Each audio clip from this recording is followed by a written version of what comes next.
All right, it is tape job time. Well, to show kind of what I do with taping good old foil drive up, and love to hear what other people do. It seems to be an art in doing it. So one thing I found that works well, so there's always this gap here. You know, what do you do with that? This putty thing, or how are you filling that gap? Because when we put the tape around there, it's not sticking against anything. So what I did is I took a piece of this and I actually cut it in half lengthwise and made it a little bit bigger than that space.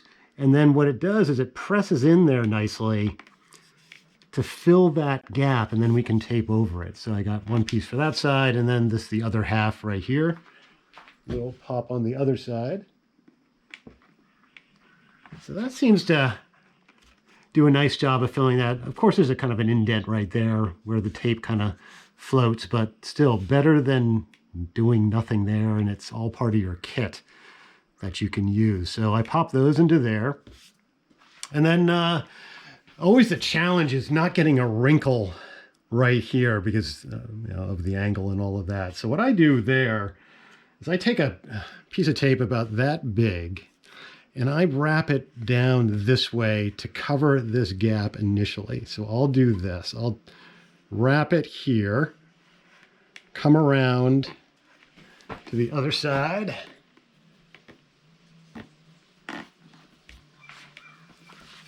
and bring it in like that. So now that covers that section there. This little piece right here. Then I take a thin strip, I've cut these beforehand, a thin strip of tape, and I bring that around the top like this. So I do it nice and tight, and since it's thin, it doesn't create a crease there. I'll bring that in, and then stretch it on this side. Okay, so now you don't have that, that little bump that happens if you have a bigger piece of tape right there. So that's that. Then I take a little thicker piece and I'll wrap it right here to hold this piece on below it. So I'll take that, come around and pull it nice and tight right there, and around the back.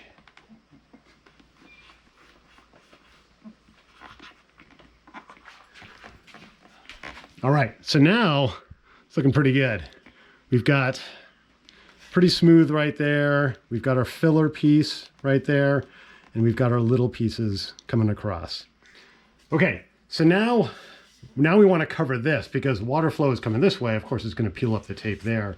So I'm using 1.5" tape. And what I do is I'll start this right at the top here and right near this here. So that's going to cover those two smaller pieces. So I'll start it right there and I'll pull it nice and tight around the back, and I'll get my scissors ready so I can just stop it on the other end. Right here. So we'll do a snippet right there.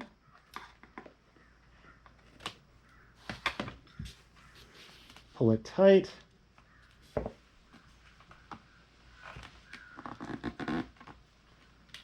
Get out any wrinkles. All right. So now we've got that. So now we've got water flow coming this way, not hitting an edge. And this big piece is now covering those smaller pieces, and water flow is coming off there. Now we'll do our standard tape job, in a sense. I'll start wrapping down here, which will then cover this piece, and I'll do my kind of diagonal down to the bottom here. And I'll cover this, but I'll pull it tight enough that it will not create a little wrinkle right there. So let's do that.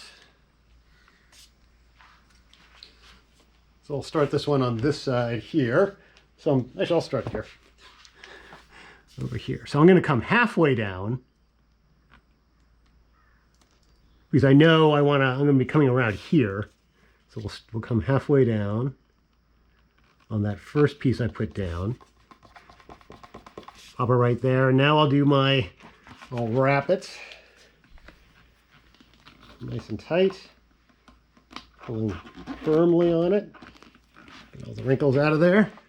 And then I'm coming around there, and I'm coming around the lower part. So as I pull tight, I don't get a wrinkle. So pulling tight.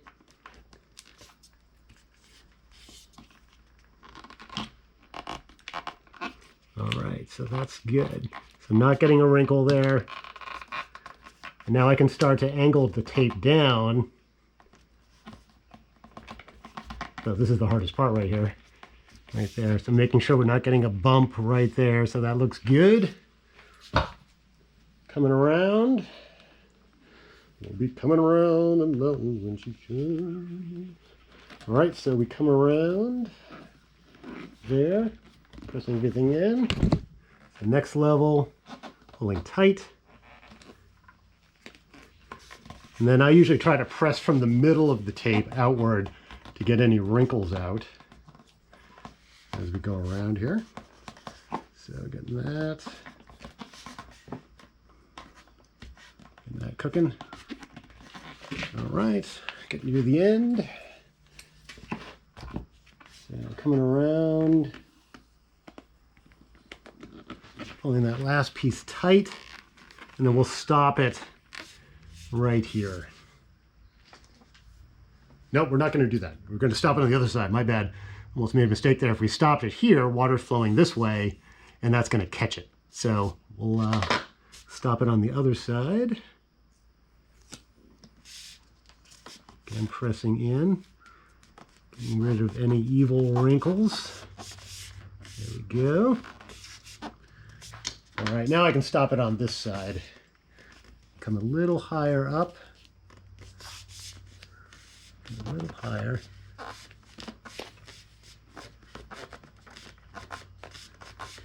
All right, that's looking good. And then I'll just eyeball it as long as it stops somewhere in the middle on this side.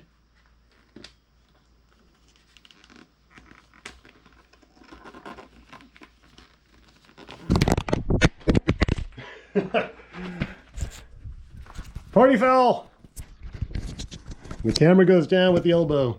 All right, we're back. There we go. Luckily it's a GoPro. All right. All right, so there we go. So looking good right through there. Maybe, maybe there's a little bump right there. Could have done maybe a tad better right there, pulling it tighter, but that's pretty good. Coming down through here, and then looking at the other side. Right there, nice and solid. Water flow coming here, and then, here's the seam right there, pushing off of that. So you never want to have the seam going that way because water will push up that seam. So that is that. And one last thing with the trench board here, I used just two small pieces of carpet tape to hold that on, and it holds quite nicely.